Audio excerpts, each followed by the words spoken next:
Hello दोस्तों, maths destination में आप सभी का स्वागत है। आज हमारा रियल सीक्वेंसेस में ये लास्ट वीडियो है। आज हम रियल सीक्वेंसेस में मोनोटोनिक सीक्वेंसेस पढ़ने वाले हैं। तो स्टार्ट करते हैं monotonic sequences.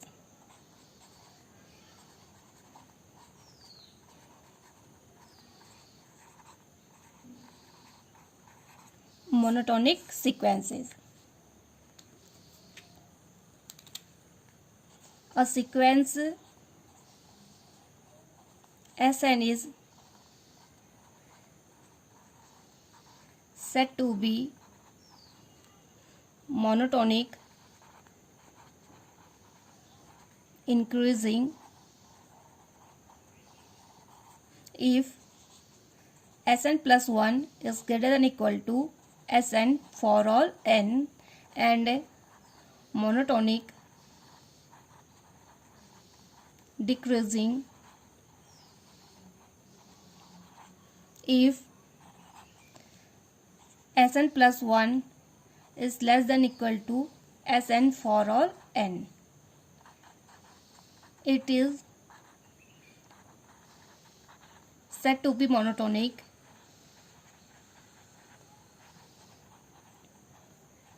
if it is either monotonic increasing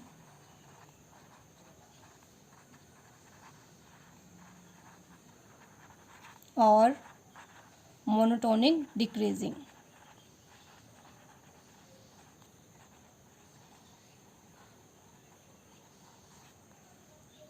A sequence Sn is said to be monotonic increasing if Sn plus 1 is greater than equal to Sn for all n, and monotonic decreasing if Sn plus 1 is less than equal to Sn for all n.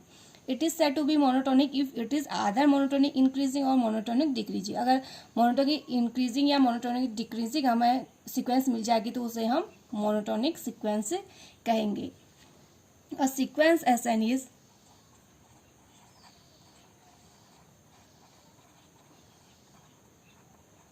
strictly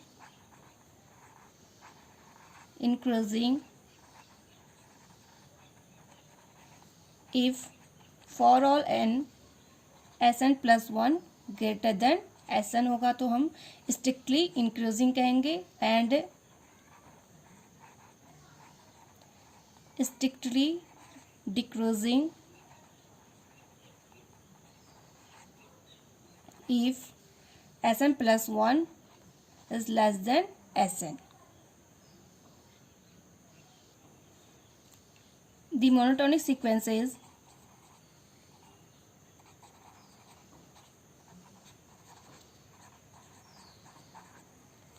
cannot oscillate.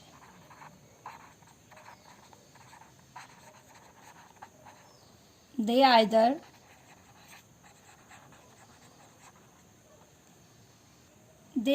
converge और diverge.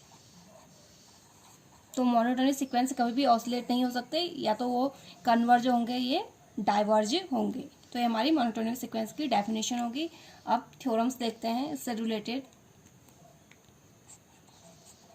Theorem है a necessary and sufficient condition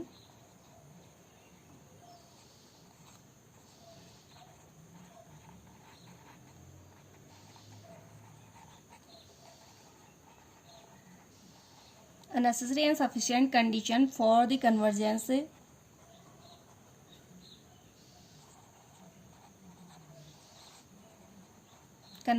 of a monotonic sequence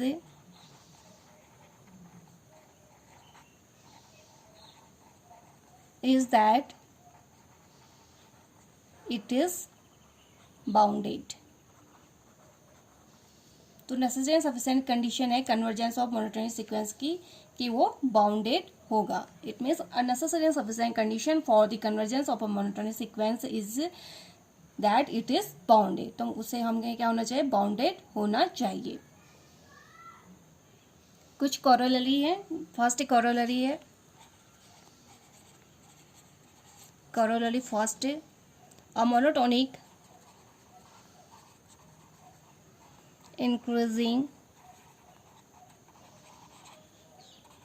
bounded above sequence converges to its least upper bound and a monotonic decreasing bounded below to the greatest lower bound. तो monotonic increasing bounded above sequence converges to its least upper bound में converge होगी and monotonic decreasing sequence हमारी greatest lower bound पे converge होगी. Second corollary है every monotonic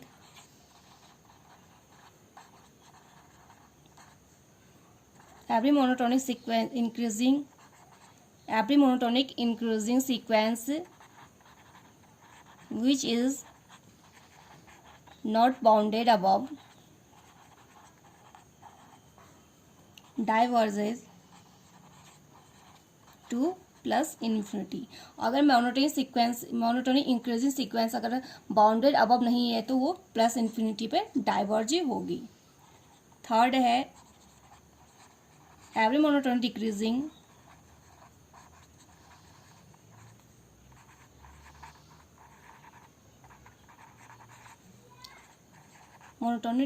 sequence which is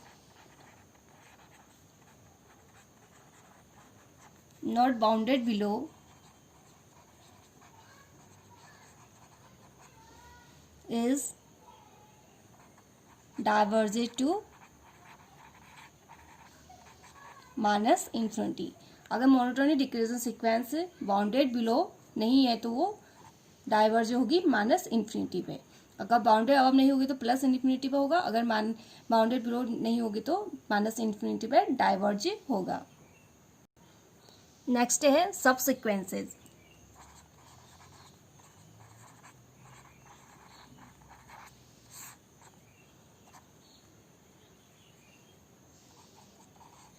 if Sn equal to S1 S2 so on up to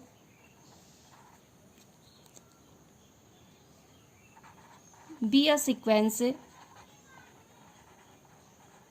then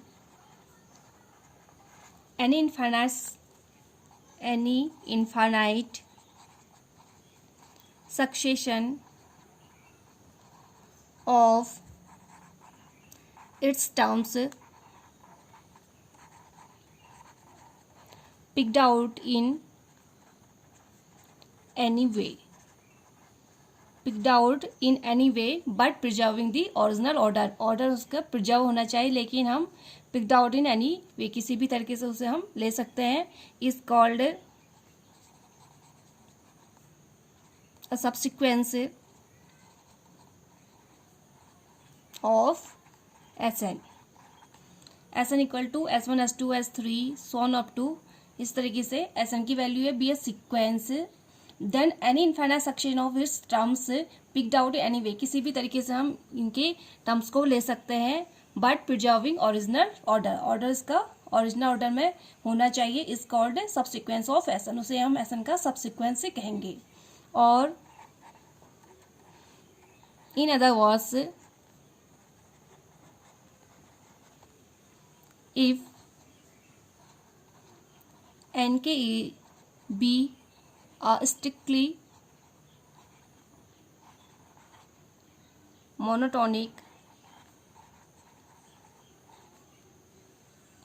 increasing sequence of natural numbers,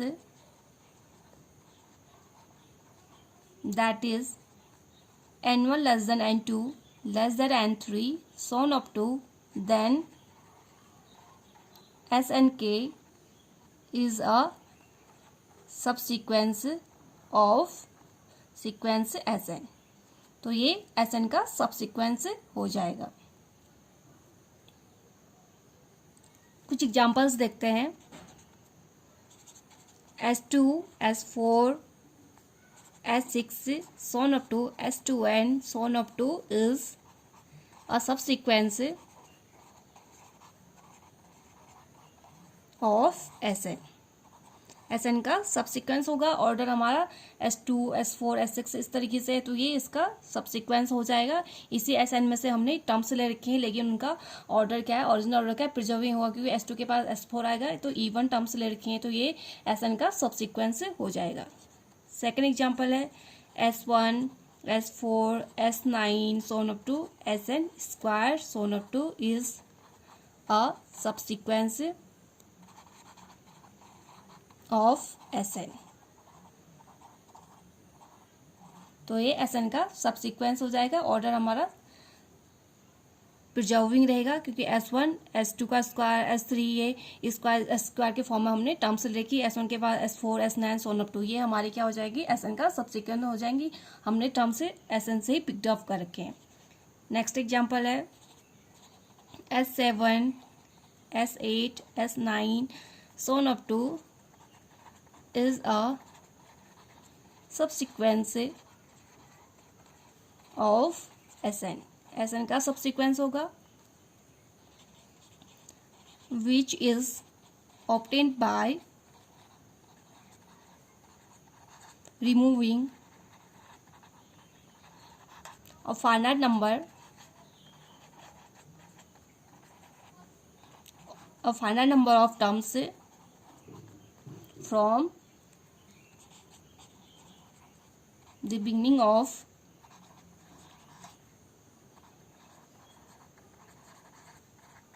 Sn. Sn के beginning में हमने final number terms को remove करके जो हमें sequence मिली है वो Sn का सबसीक्वेंस हो जाएगा. तो हमारे सबसीक्वेंसेस की डेफिनेशन थी. A sequence Sn converges to S if only if every subsequence is converges to S. Sequence Sn क्या होगा, S पे कन्वर्ज होगा. If only every subsequence converges to S. तो इसके जितने भी सब सीक्वेंस होंगे वो भी अगर S में कन्वर्ज होंगे तो Sn भी क्या होगा, S में कन्वर्ज हो जाएगा. Similarly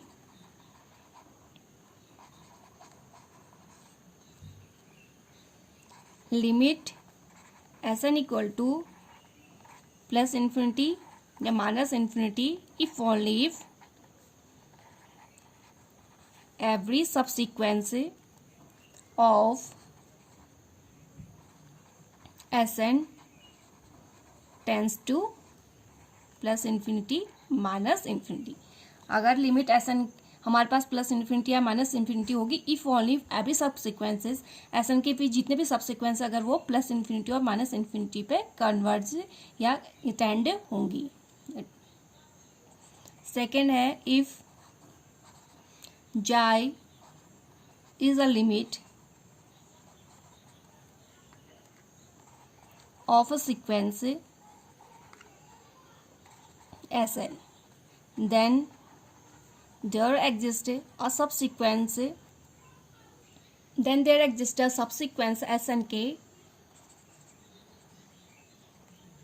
of Sn which converges to J, that is limit k tending to infinity Snk equal to जाई. जाई हमारा लिमिट है सीक्वेंस Sn का. Then there exist a subsequence Snk of Sn which converges to जाई. तो अगर हमारे sequence क्या है Sn जाई लिमिट है तो उसकी सबसीक्वेंस भी लिमिट क्या होगी, कन्वर्ज होगी जाई को. इट मीन्स लिमिट Sn के उसके सबसीक्वेंस की लिमिट भी क्या हो जाएगी, जाई हो जाएगी. कुछ एग्जाम्पल्स देखते हैं. So that the sequence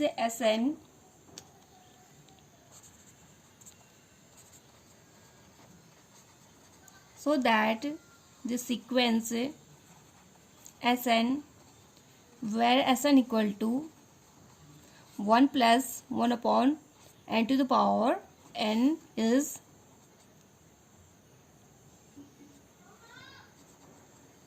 convergent है, हमें दिखाना है जो सीक्वेंस गिवन है वो कन्वर्जेंट है and limit 1 + 1/n to the power n lies between 2 and 3।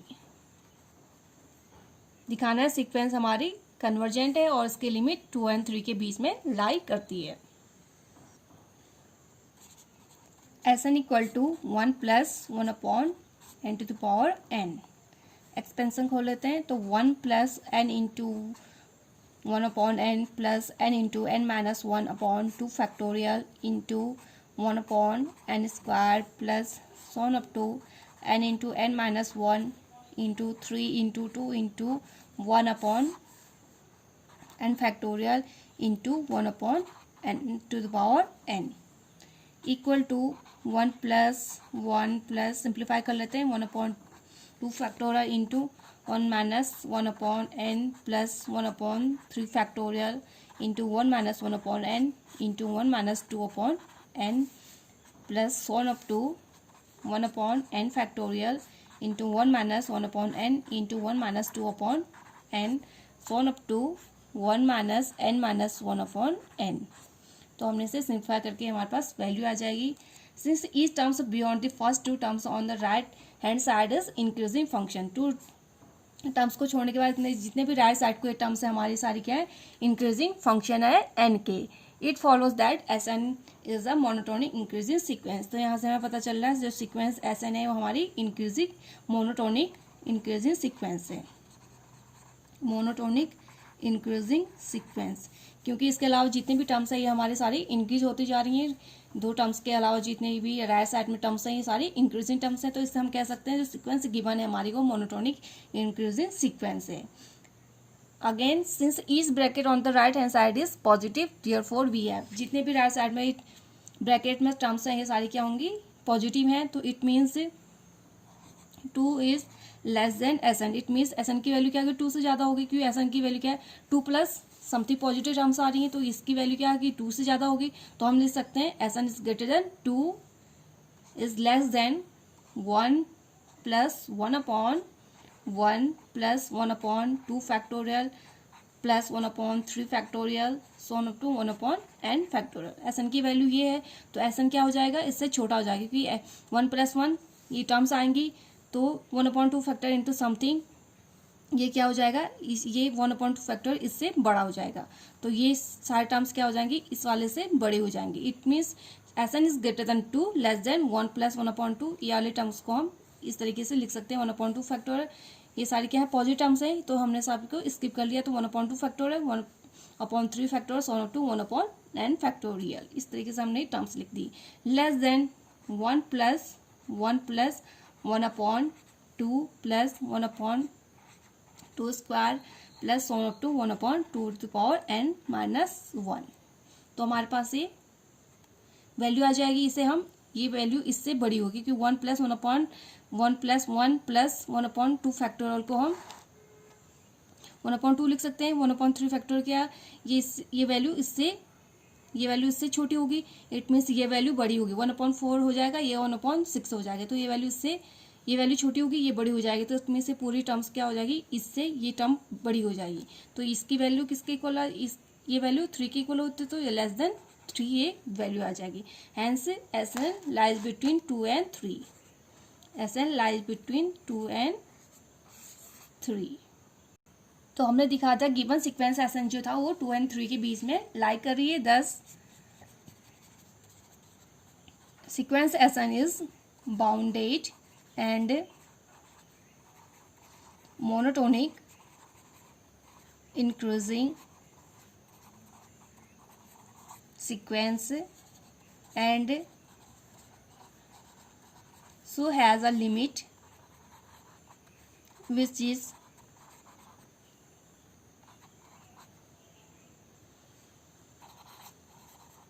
is generally denoted by E. Hence limit n tending to infinity 1 + 1/n to the power n की limit हमारे पास e होती है, हमें पता है। तो e की value where e lies between 2 and 3, e की वैल्यू क्या है 2 and 3 के बीच में लाई कर रही है, हमने दिखा भी दिया। लेकिन इसकी लिमिट क्या होती है, e की इक्वल होती है, तो e की वैल्यू 2 and 3 के बीच में लाई करती है। तो जो गिवन सीक्वेंस हमारा बाउंडेड है, मोनोटोनिक इंक्रीजिंग है, और वो हमारी क्या हो जाएगी, कन्वर्जेंट हो जाएगी। और उसकी लिमिट भी हमने निकाल ली e, जो e 2 and 3 के बीच में लाई कर रही है। नेक्स्ट एग्जाम्पल है, so that the sequence Sn where Sn equal to 1 upon n plus 1 plus 1 upon n plus 2 so on up to 1 upon n plus n for all n belongs to natural number is convergent। हमें दिखाना है given sequence convergent है।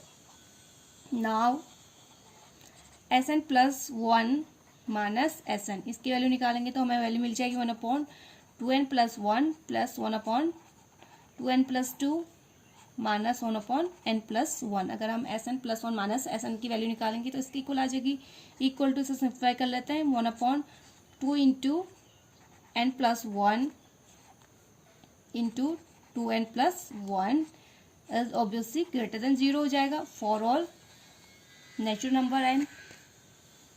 It means हम इसे ऐसे भी लिख सकते हैं Sn plus 1 greater than Sn। तो अगर Sn plus 1 greater than Sn होता है तो हमने पढ़ा था सीक्वेंस क्या हो जाएगी, मोनोटोनिक इंक्रीजिंग हो जाएगी। Hence given sequence Sn is monotonic increasing. अभी हमने डेफिनेशन पढ़ी थी, अगर Sn plus 1 greater than Sn then we say that Sn is monotonic increasing sequence हो जाएगा। इट मीन्स मोनोटोनिक इंक्रीजिंग हो जाएगा। तो Sn हमारे मोनोटोनिक इंक्रीजिंग आ गया। अगेन हमें दिखाना सीक्वेंस बाउंडेड है। अगर सीक्वेंस बाउंडेड हो जाएगा तो गिवन सीक्वेंस हमारी क्या हो जाएगी, कन्वर्जेंट हो जाएगी। Again Sn equal to 1 upon n plus 1 plus 1 upon n plus 2 so up to 1 upon n plus n less than 1 upon n plus 1 upon n plus one up to 1 upon n equal to ये 1 के equal हो जाएगी। इससे हमने क्या किया, ये value इससे छोटी हो जाएगी 1 अपॉन n वैल्यू, हमने न्यूमेरिकल टर्म्स हटा देंगे तो ये वैल्यू इससे बड़ी हो जाएगी। तो 1 upon n so up to 1 आ जाएगी। टर्म्स क्या है, n है तो n अपॉन n से n कैंसिल आउट हो जाएगा तो वैल्यू हमारे पास 1 आ जाएगी। That is Sn lies between 0 to 1। तो Sn हमारे 0 और 1 के बीच में लाई कर रही है, hence this sequence is bounded. This sequence is bounded. तो हमने दिखा दिया सीक्वेंस हमारी बाउंडेड होगी, hence this sequence being bounded and monotonic increasing। Sequence हमारी बाउंडेड है, मोनोटोनिक इंक्रीजिंग है, इज कन्वर्जेंट। तो ये हमारी कन्वर्जेंट हो जाएगी, सीक्वेंस इज कन्वर्जेंट। ये कुछ प्रॉब्लम्स है, इन्हें आप लोग सॉल्व कीजिएगा। दिखाना है सीक्वेंस हमारी कन्वर्जेंट है। कन्वर्जेंट है तो हमें दिखाना है सीक्वेंस हमारी मोनोटोनिक होगी, मोनोटोनिक एंड बाउंडेड होगी तो हमारी सीक्वेंस कन्वर्जेंट हो जाएगी। नेक्स्ट है sequence Sn defined by the recursion formula Sn plus 1 equal to square root of 3 into Sn where S1 equal to 1 converges to 3। हमें दिखाना है ये कन्वर्ज हो रही 3 पे।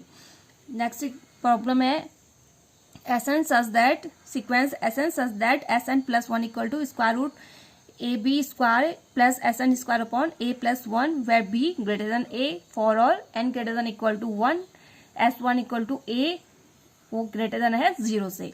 Then Sn is increasing bounded above sequence। हमें दिखाना है Sn हमारे bounded above sequence है and limit n tending to infinity Sn equal to B। It means Sn की लिमिट पॉइंट हमारे पास B आ रही है। तो दोस्तों आज के लिए बस इतना ही। नेक्स्ट वीडियो में नए टॉपिक के साथ आप लोगों से फिर मुलाकात होगी। तब तक के लिए नमस्कार, धन्यवाद।